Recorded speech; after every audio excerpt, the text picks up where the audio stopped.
top 10% of the application where the AI always agree with the human, just automatically underwrite it, forget about human, right? In 6 or 7 months' time, it reached to 100% of it. So that's when we lay off the whole 80 people. The territory of things that AI can do better than humans just keeps expanding. LLMs can be more knowledgeable than humans, but they can't be better thinkers. So why all of us have gathered here today was kind of a little bit part spontaneous, but also part of something that we've been meaning to do for a while. Because it's more and more, I think since 1 to 2 years ago, more and more of our companies have been implementing AI, but also even transforming their value propositions and reimagining who they are and what they do because of what AI has allowed us to do. So we thought we'd create like a safe space for us to not only talk about opportunities, but also just try to take a step back and reflect on the longer arc of opportunity. So the two people I have here today to chat with, right, I think they help us stretch this dimension of what is taking a step back really mean, right? On one hand, like we have, Chee Mun over here, who, as an entrepreneur and a technical entrepreneur for that matter, really built a successful company, fintech company in the US and listed it, and it's come back to Malaysia to be involved with building data centers, building LLMs, so I'll have to talk a bit about the personal story, maybe a good 5-10 minutes, I'll dig a little bit. We'll just see kind of like, well, who's this guy actually, right? He's running ultra marathons and building data centers. Like, what does he mean? And on the other hand, like on another side of it is that like we've got Joseph, he really hated his job. So he left and he created, he left, he returned to Malaysia, got a little homesick, came back to Malaysia and said, okay, what am I gonna do in my life? Let me just build some AI apps. And then one of his apps actually like earns him quite a lot of money.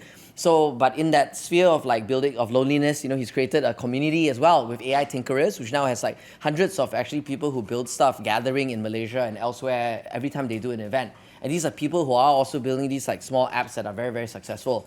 So you've got like, different generations represented over here at different scale of building with technology. But you're also amongst other people here in conversation with folks from different parts of the world, and they're using AI being applied at different parts of their business. Sometimes for them, they're reinventing themselves. Sometimes it's building it for scale. Some just automating their operations as well. So I think the mix of things today, I think it's going to be really fascinating, right? To have the snapshot of this moment, but also kind of like look at the past and reflect on the future and see what's next, especially things are going very quickly. Now to do that, we're going to do a little bit of chit chat about about their personal backgrounds first. And then we're going to talk about what they're working on in this moment. And then we're going to reflect on some really big picture stuff. And then we'll have some prompts that will really get us there, right? So to kind of kick it off, super casual, super vibey. So if you want to like intercept and, laugh at their jokes, please do that.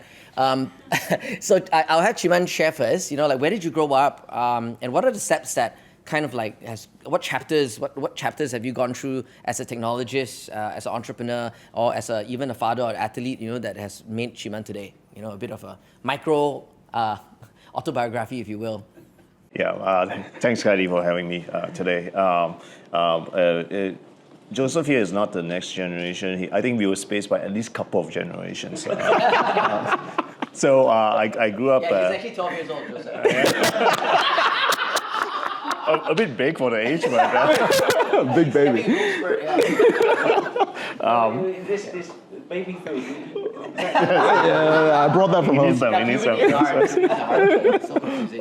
So I grew up in KL. It was Kapong boy, and then I went to school in the US at Purdue University. Which high school did you go to? I'm curious. Sekolah Menengah Kapong Baru. Yeah. Oh wow, pure Kapong all the way. Yeah, pure Kapong all the way. Anyone else from Kapong? Okay, well, Kapong represents. I still live in Kapong. Wow! Yeah. Back to your roots. Yeah, so it's a lot of good food. Bak kut teh, right? Is that a big thing? Yeah, most of the non-halal shit is. It's really good there. Yeah. Okay. So I went to school at Purdue University, and the reason why I dabbled into AI was there was one summer that I wanted to go on like a long U.S. driving trip. And didn't want to use my dad's money, so I was just looking around for like a part-time job, and it was quite easy. Right? I was just trying to find like the highest paying one, and the highest paying one turned out to be an AI lab. I didn't know what is an AI lab, AI at the time, right? And just so you know, this is like the end of 90s. So these are really like the time when dinosaur was like roaming around and all that stuff, right? So, Purdue had an AI lab at the time. yeah. Purdue University is at the center of the U.S. where the good thing about it, when I got there during 1995, the impressive thing is that because of its location at the center of the U.S., all the internet lines go through it. And internet technology, just so you guys know, there was a time that internet wasn't born yet, right? Okay, that was the time. FYI. Yeah, that was a time that it was quite new. So it was quite new, and Steve will attest to it. Like the best search engine wasn't a search engine; it was actually a directory service, right?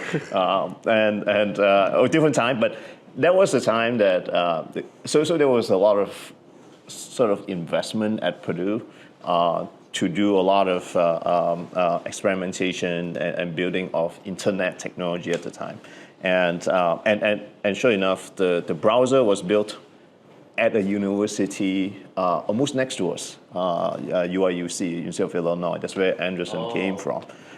That's why the technology development, internet technology development, was especially ferocious at these universities. Because nobody else had good internet but you guys. We have very good internet. It's crazy internet, right? And we got sponsored at the time.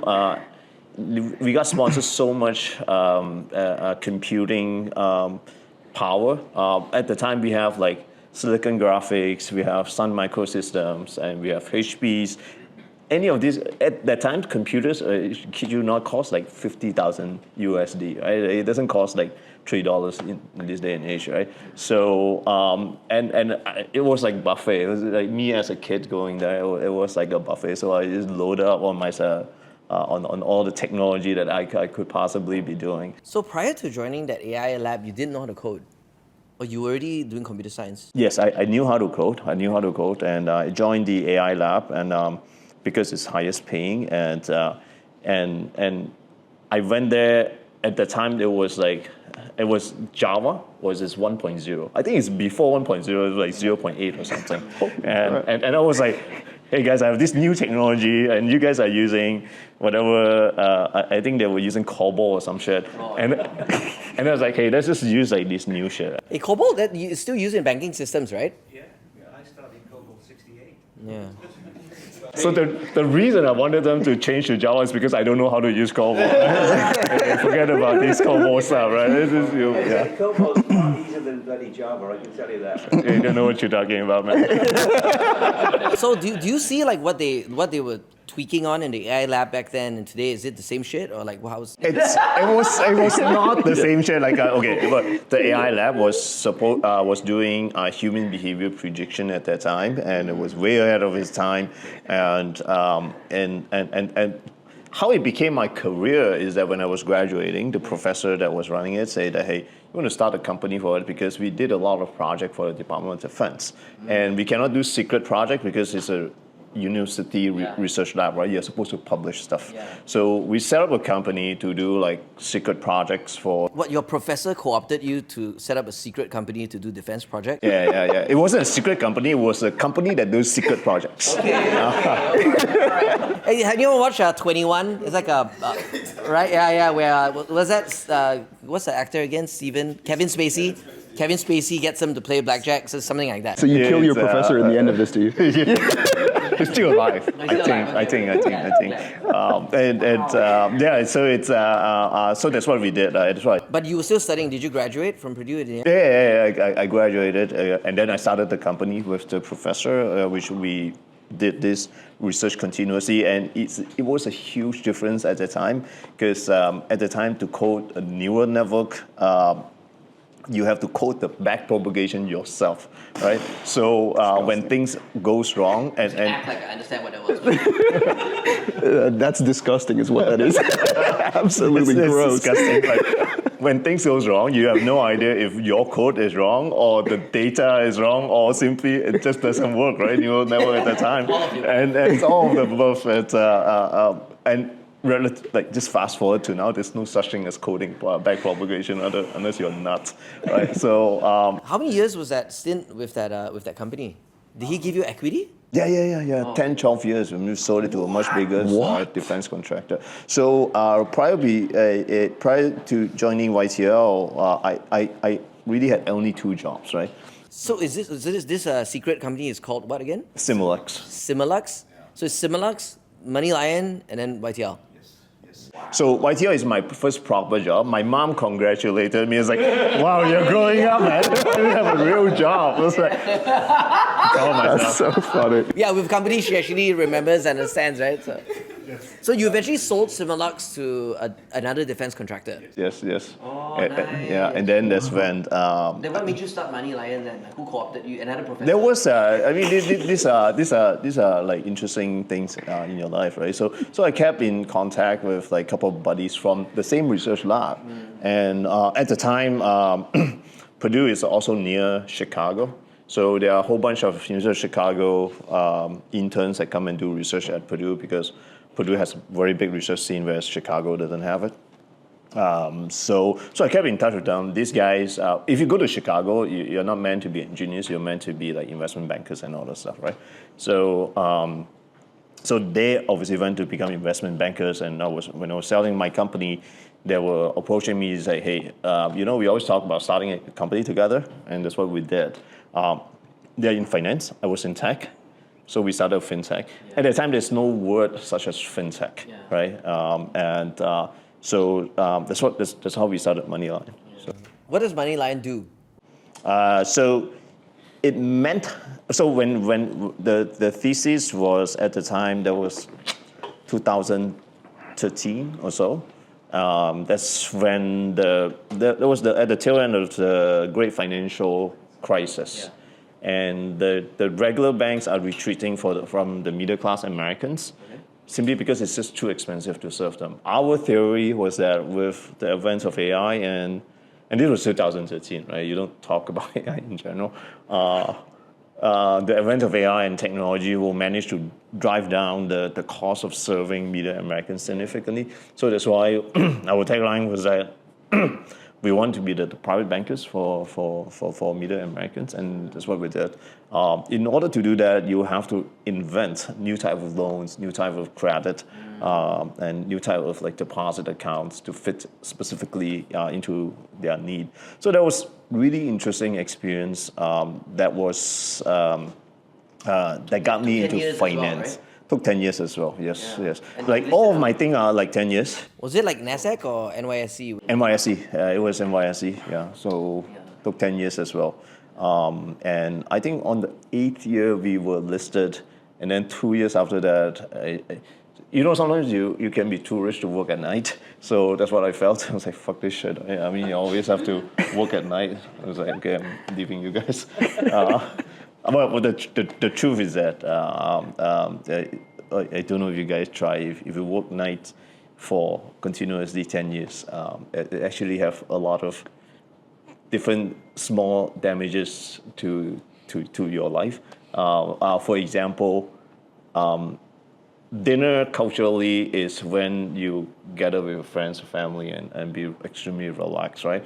But you cannot be extremely relaxed when you realize that, or when you know that like you have an executive meeting at 11:30, right? That's when everyone's snipe at each other. So after 10 years of it, it becomes a bit too much. Oh, that's interesting. So 10 years of non-relaxing dinners, essentially, right? So then your body doesn't relax. Ooh, I know. And the crazy thing is this, right? Like because like Moneyline. See all the 500 people are just like, oh my god, yeah. Well, the crazy thing is that it's also a U.S. company, right? There's a big difference is that the U.S. company, if the downtime in the U.S. daytime can be a lot more consequential versus the downtime in Malaysian daytime, right? So that's why like at night it also become a bit. Generally, I became a bit anxious because if it's down, then I actually have little bumps in our revenue that we can see. So. Because you moved back to Asia at the time, but you're working with US time zone. Yes, so if let's say they've got a bug, you wake up at night and somehow have to look at it. I actually moved back to Malaysia the first year of founding of Moneyline. The reason is because of this.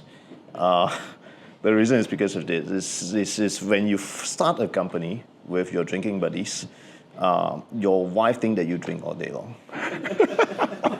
Which is true. Okay. But we also work, right? Okay, that's when we had our kid, and as a trade-off, we moved back to KL with more support from the family, with the intention of moving back to New York after 2 years. And after 2 years, I asked my wife, "Hey, let's move back to New York," because that's what we told investors. And my wife said, "No, I kind of like it here, man." So you've been an entrepreneur like with 2 chapters, from graduating to Similux and then with a successful listing of Money Lion, such a pioneer in fintech in the US. And then you decided to impress your mom with a proper job, right? So I don't know, I'm confused, I don't know if any of you are confused. What happened there? Impact. It's the good thing about working with like a big company, and frankly had zero experience working with like big companies, right? So basically, like working with big company, they have scale, they've got resources, they can kind of roll stuff out. Is that kind of? It's I guess when and again, right? I mean, different part of your life, you have different priorities, right? That part of my life. I have enough money to send my kid to any colleges that he wants, and blah, blah, blah.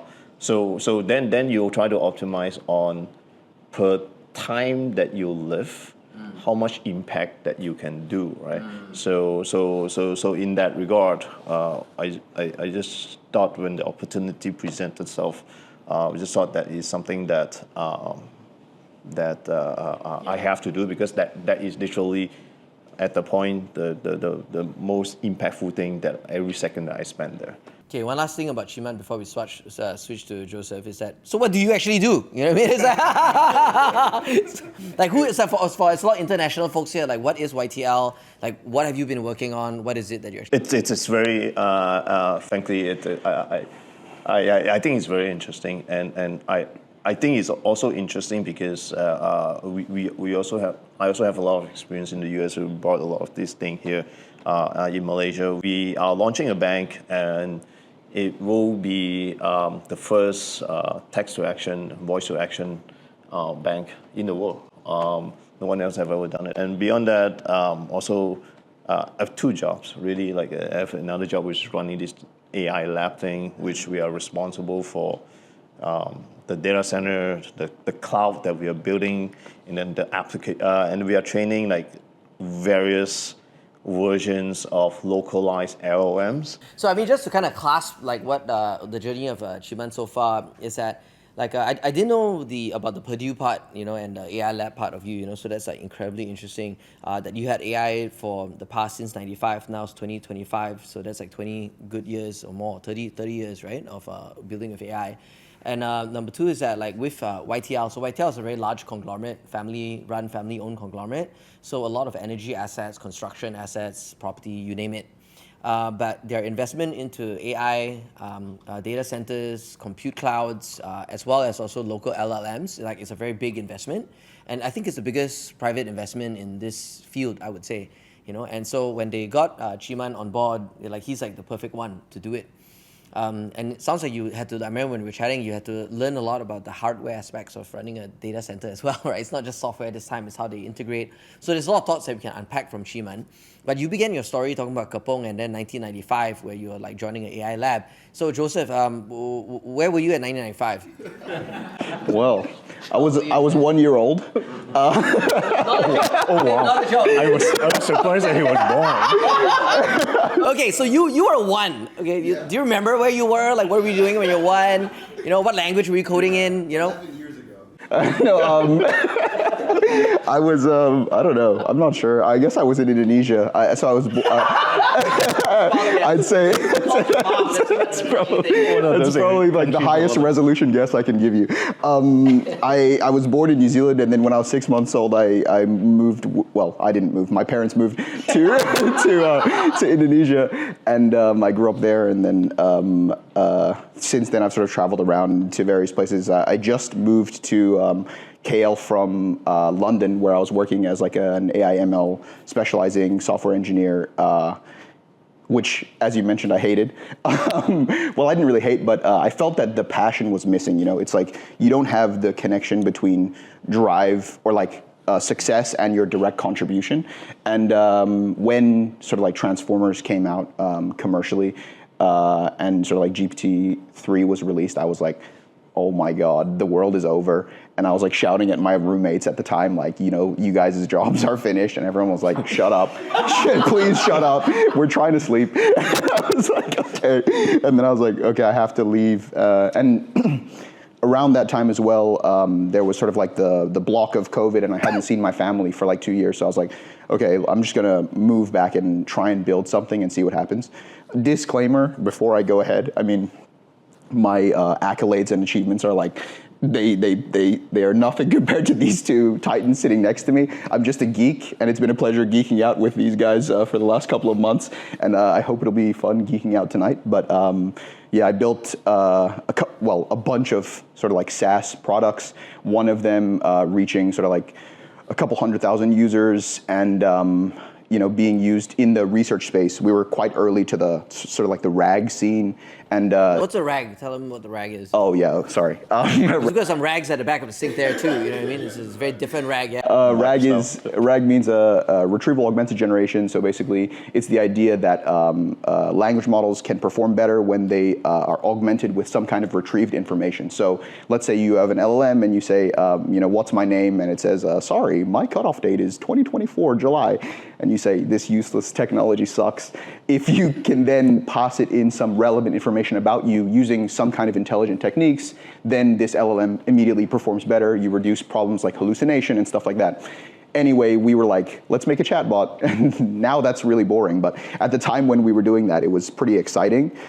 Since then, it's evolved into something far more agentic. We find that sort of like being able to retrieve information at multi-turns. So finding different angles, doing different types of semantic searches, or reading through entire documents or sections, pages, and doing web searches augments the performance of the LLM much more. And so, yeah, anyway, that's way too geeky. But yes, I made that. And right now it's used by a lot of like Ivy League universities, Oxbridge, and stuff like that. And I'm a solo founder. And then the other thing is that I work on sort of like AI Tinkers, which Khailee mentioned, which is... Oh, before you talk about AI Tinkers, because that's super impressive as well, allow me to be the transformer and translator of everything you just said. So out of the many products he's built, like the one product that's on his shirt called DocuAsk, like you can feed it your documents or your information, and then you can, that way you can query the data that you've given it to it. So maybe some people have used like Google Notebook, for example, Notebook LM. But this one is like, I think it's more sophisticated, it's built into better workflows, and so a lot of universities, academics and researchers, they want to they've got libraries of a lot of papers, other things. And so a lot of universities actually have their professors just go online and they find DocuAsk, say, hey, this is the best tool for me. And then suddenly the whole university is using it. And then you can, whether it's legal, or it's research, or it's law or whatnot, like it just becomes your private kind of like ChatGPT, if you will, based on information that you fed it. Would that be a good representation? So that is a much better explanation. Yeah. I thought it was a rags to riches. You gotta do that. I thought it was a movie. And... Oh, wait, before you add things, what's the most useless thing you've built that didn't have any traction at all? Oh man, the list is very long. I built a lot of useless crap. I would say like 90+% of the things that I've built have like literally 0 users. Not even my parents, they're like, please stop telling us about the things that you build. I'm like, okay, sorry guys. So yeah, there's tons of useless stuff, but I think that through that journey, I found that tinkering is a really sort of like fundamental way to learn anything as a human being. Feet on the ground is the only way to grow your skill set. And so I built all kinds of things. What would you say is the difference between tinkering and building? It's a good question. I'd say that building is very sort of like direction oriented, right? You're thinking like, okay, some guys come and invest money into me and they're expecting me to build this, right? You have a specification. It's like, you have to build this. Tinkering is like, that's cool. And then it's like, playing, right? That's pretty cool. Yeah, exactly. So it's very much directionless and enjoyment based, passion based. It's like, holy crap, that could help me, I think. And then you build something stupid and then it doesn't help anyone. And you're like, oh, well, you know what I mean? Instead of being like, oh no, my investors are gonna kill me, so. Yeah, so I just want to lay that out because I think a lot at 500, but also a lot of the founders themselves, they start with like tinkering on some things because they want to solve certain problems. And then they suddenly realize, like, I think Wai Hong from a Store Hub was here yesterday and he was tinkering around some stuff. Then he showed his team, he's like, wow, here's how we can solve it. And suddenly like they're doing a lot of like sales, customer service type of process and chatbots because it started with tinkering. So I think the opportunity to actually tinker and play around some AI tools that later you discover your direction and it becomes building, right? Yeah. So you built sorry, go ahead. One of the things that I learned after joining YTL is that we were lucky because we are predominantly software people, which means that frankly, when we say we are building stuff, we were actually tinkering stuff, like 99% of the time, right? Yeah. Because it's simply because each decision, each micro decision that we make or we try, generally can easily be undone. Whereas in a lot of other world, that is not the case, right? Where they are actually building, right? No undo button, yeah. Yeah. So some of these some of these. Data center that we built, and they asked me, hey Chee, what do you think of this? And I told them, yeah, that makes sense. And then tomorrow, like a couple of weeks later, trend change and all those shit. And they asked me, hey, can I change that? They have this west south orientation for servers.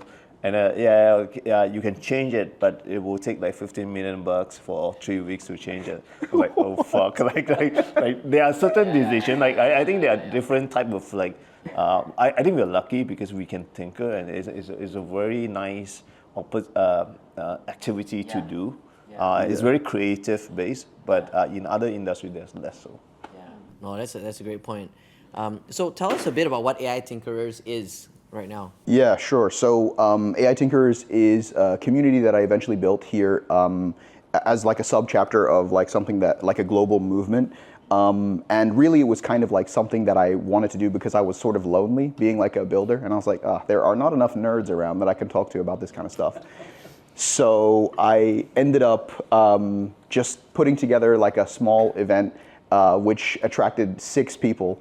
And it was probably one of the most embarrassing things I've ever done. My girlfriend went and like bought some pizza, and I was sitting there. I was like, I'm never doing this again. It's like, this is the worst. And then eventually, over the last sort of like 6 to 8 months, it's grown like pretty big. And we're coming close to like 1,000 builders here in Malaysia, all working on like fun stuff. I'd say the appetite here in Malaysia isn't as big as it may be in sort of places like America and stuff like that for legitimate building, but it's moving in that direction. And it seems like the ability for non-technical folks to really build stuff without necessarily having technical expertise is really bridging, like closer and closer every day.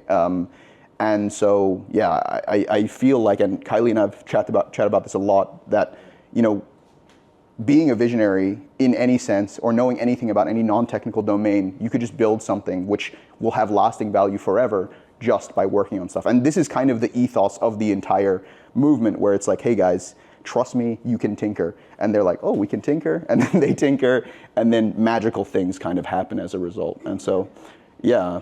So, well, the money behind the magic, is it okay to share your monthly recurring revenues of DocuAsk? Because I think it's impressive. Yeah, sure. So we're approaching like $300K annual right now, and it's a solo thing. I think there's no freelancers, no interns, nothing. It's just you. Yeah, I'm interviewing interns right now, but up until this point, yeah, it's just been entirely me. So all BD, all like product stuff, building.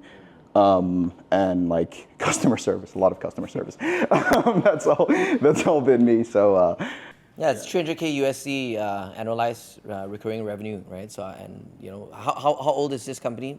I don't know exactly. I think it's like maybe like a bit over a year and a half, coming up maybe coming up close to 2 years. I'm not too sure. Yeah, so let's say almost 2 years, maybe 300K. I remember one little reflection we had when I was chatting with Joseph was, I think you mentioned that in your customer support and the website, you keep saying we. right? And I just felt so like inauthentic when you say we because it's just him. You know what I mean? I still do that even now. It's like we're doing this thing, and then like I'll have to be like, well, I say we, but we sounds way more like believable than I. You know what I'm saying? We is the upside down. Yeah. That's a visual fun too. That's why Steve's in the front row. I know. Front row hecklers. Good job. Well, okay, so I think we've context set a little bit, right? We have just a signpost. We have like an audience full of people who are also builders, who've built, implemented, rolled out, and like with different depths of engineering. Then we've got like two individuals with, have done different things since 1995. But all of us sharing the same thread, right? So I'm going to signpost, and I want to get some questions which the both of you won't answer, right? I just want to get some questions from the crowd, and then we'll go to the second half of our little chat, where I'm going to try to consolidate and also like bring up some much larger questions to really challenge these guys. But so anything anyone in the crowd is curious about them or about AI in general, right? I want to take 5. Okay, let's go. Sharil first. Okay, so AI has gotten through a lot of springs and winters, and this is the latest update. How confident are you that this is the real deal, or we're at just the top of the hype cycle? Okay, let's hold the suspense. Let's not answer that. Let's I'm get more not questions. answering. Okay, Abdul. Any existential crisis on AGI? Okay, let's hold. That's a good one. Existential crisis in AGI. Are we at the top of hype cycle? More questions. Cover that. Oh, okay, Abby. How do you feel about, like, obviously AI keeps evolving, right? And there's a lot of competitors to you right now that's sort of starting to spring up. How do you deal with, like, feeling like maybe the next OpenAI release might sort of like eliminate everything you've sort of built? Also existential. I like that very Great much. question. Okay, let's see how many questions we can remember. Okay, Santi. Yes, perspectives around the future of software development with, tools allowing us to write way more stuff. code. That's also adding complexity, managing extremely big code bases. It's gonna be interesting. Oh, yeah, especially if a lot of the code bases were like AI generated, right? And then you've got this architecture, how do you refactor that later and things like that. Super cool question. Chrissy. I'd love to know your thoughts as well on what you think that the future of venture capital is in this new world of AI. Yeah. How would you interact with investors? What do you want investors to give you, right? Or perhaps like related topics to that future VC evolution. Bjarta, you raise your hand. How do you see different parts of the world when it comes to the development? Like US is very free and open for everyone. Europe is pretty much closed down with the regulations. Malaysia is just forming regulations. So. Ooh, okay, government regulation centric stuff. Okay, let's like 2 more. Why not? These are all like crazy. Okay, Steve. Can I replace an IBM mainframe banking system with complete AI created software today? I can answer that right now. Yes. Well, hold the suspense because again, I want to just like get through this tension going, right? Anyone from this side of the room? Anyone? Okay. How many more years do we have as a species? Oh, okay, I like that. It's kind of like humanity, kind of like, even more than existential, it's almost like biological. Well, yeah, I mean, like Noah, it is existential, right? How many more years really will it be before we're all replaceable? Okay, so existential questions, that's one. We've got technological replacement rate questions. We have some finance-related questions related to hype cycles and evolution of like financiers. So largely we have some of these themes, right? So let's use that as feeders and prompt to be the rag to your LLM, right? Take it away, any both of you. Okay.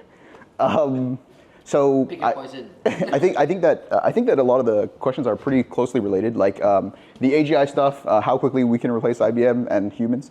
I think that there's a lot of like conflicting opinions in the AI space about how close we are coming to AGI and whether or not we can sort of like build things that truly do replace human beings. A lot of the time you see people like Sam Altman and like CEO of like Anthropic and stuff like that talking about the fact that they've seen things in their labs that are technically AGI already. Seems like they're pretty biased though. I would say that the voice that I listen to the most is Jan LeCun, who I think is the CSO in Meta, and he doesn't seem very convinced, and I think his reasoning is pretty reasonable in the sense that LLMs can be more knowledgeable than humans, but they can't be better thinkers. And so, yeah, I mean, I think that whether or not we are like over leveraged is more of an indicator as to whether or not we're heading for another AI winter. Not so much the idea that the AI won't sort of like reach expectations. I think we kind of know that it's just going to be knowledgeable and it's going to be some supplementary force to like human productivity. And it's not going to be like Skynet. Well, we don't know that, but that's the hope, I guess. Maybe I'm optimistic. Oh, maybe Skynet's already here, but it's like unbundled into the Mag 7. Yeah, maybe. But yeah, I don't know if that really answered you guys' questions. I'm sorry, but yeah. I mean, this is conversation. I might as well just if you have any retort to whatever he said. Yeah. Go ahead. Yeah. Re-snort. Yeah. Retweet. Beat up the 12-year-old mind. But however, I think it's interesting to pause and reflect upon what the good thing about listening to Yan LeCun is the fact that he tells you what AI cannot do. How do you spell this guy's name? Come on. YANNLECUN. Yeah. What? YANNLECUN. Good guy. He tells you what AI cannot do, and after all, it's a machine learning, right? But however, it is a very impressive machine learning program, right? So, and people talk about AGI. It's tough to define AGI, obviously. But if you're talking about like if your AGI, in most sense, they're not smarter than, say, your friends next door. It's already much smarter than my friends next door. Right? Or most of my friends anyway. Like all of my friends actually. Like all your friends combined. Hey, you need new drinking buddies. You know, you need sober buddies. Cannot drink is a problem. However, but like I mean, just think about it, right? Like it's at any given point, it can answer PhD level biology, physics, and chemistry questions. None of my friends can do it. Steve, can you do it?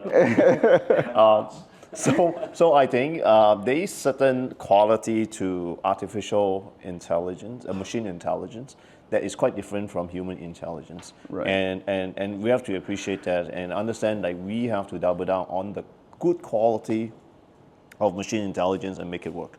And this is demonstrated not just with the current generative AI, but even with supervised learning as well, right? Like case in point is that, am I taking a bit too much time? Go. So during my Moneyline years, Long right?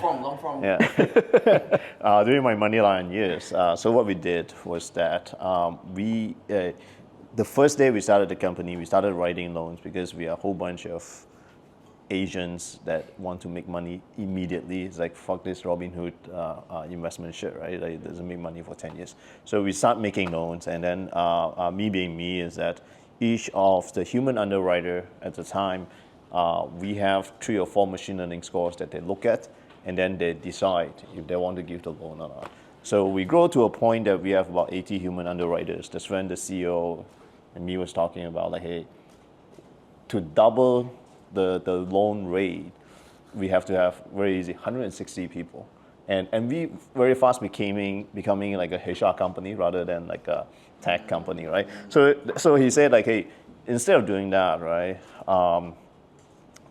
the top 10% of the people, top 10% of the application where the AI always agree with the human, just automatically underwrite it, forget about human, right? So we did that, right? But in 6 or 7 months' time, it reached to 100% of it. Wow. So that's when we lay off the whole 80 people. Man. And since then, the loan volume has grown like 100 times, right? Because all you need to do is to up your AWS bill a little bit, and we look into the data. It's quite crazy, right? Like, these algorithms are so much smarter than human, because the human, you can see, like, if they make the loan application determination around like 11:30 a.m., it's less likely to pass because they're hungry, right?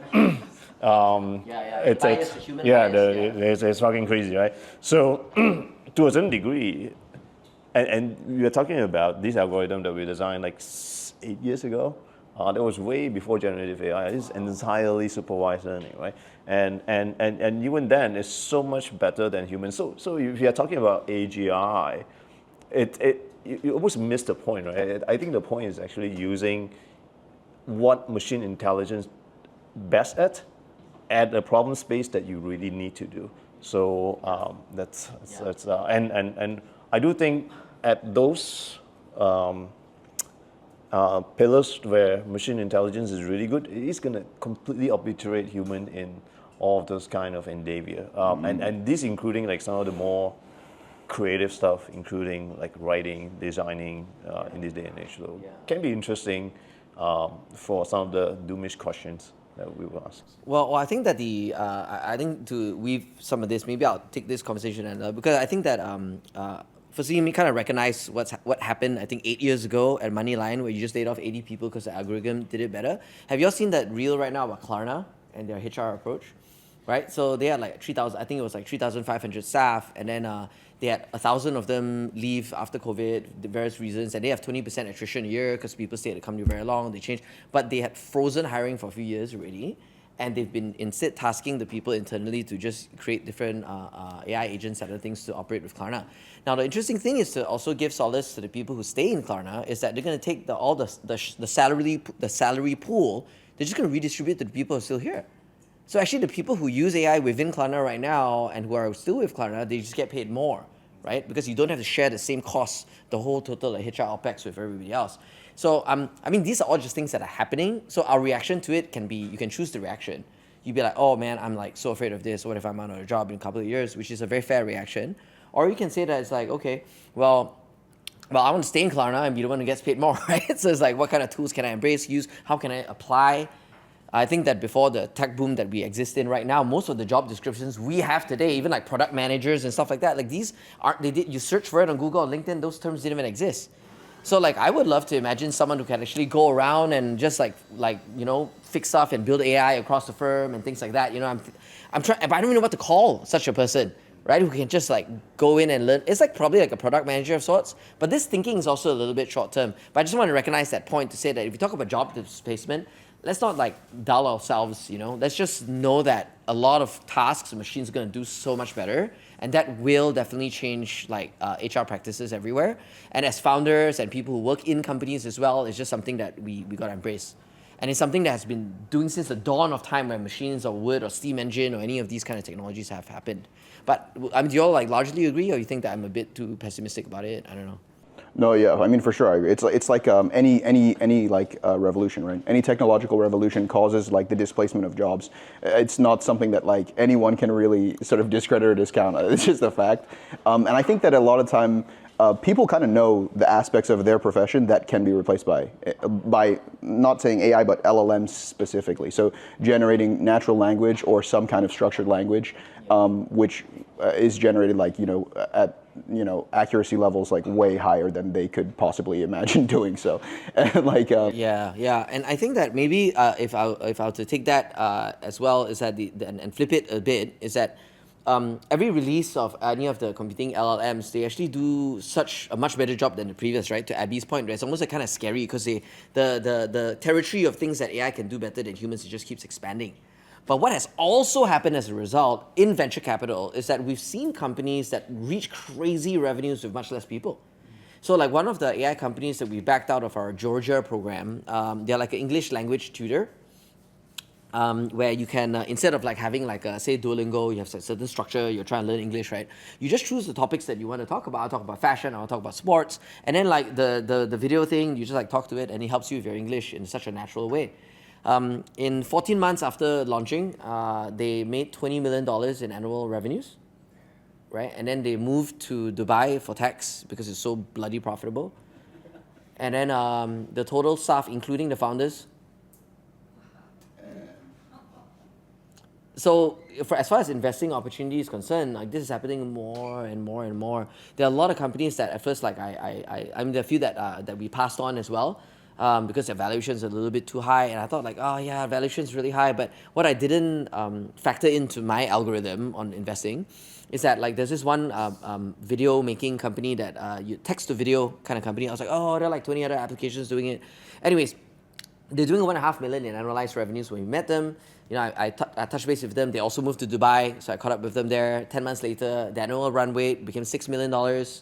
total number of employees was 6, so, and they still have 20 other applications out there. But when you talk about the total amount of people who want a tool like that versus editing this shit themselves, let 20 tools bloom. Each of them probably has like a good like few million ARR, right?